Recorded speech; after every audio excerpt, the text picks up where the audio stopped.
ভাইয়া আর আমার আব্বু দামাদামি করতেছে।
মাশাআল্লাহ, আলহামদুলিল্লাহ, গরু ডান 2024। মাশাআল্লাহ।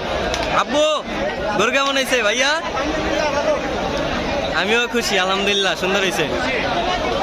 ওই মামা, ওই গরুওয়ালা মামা, মামা গরু বাচ্চা খুশি? এটা আলহামদুলিল্লাহ দিয়া দেন, সবাই একটা আলহামদুলিল্লাহ দিয়া দেন। আলহামদুলিল্লাহ। আমার আব্বু এখন গরুর দাম বুঝাই দিতেছে, টাকা সব দিয়ে দিতেছে। আলহামদুলিল্লাহ, 2024 সালের পাকড়া গরু ডান। আমরা আল্লাহর রহমতে অনেক খুশি। খুব সুন্দর একটা গরু আল্লাহ আমাদের নসিবে রাখছিল। যাক, আলহামদুলিল্লাহ।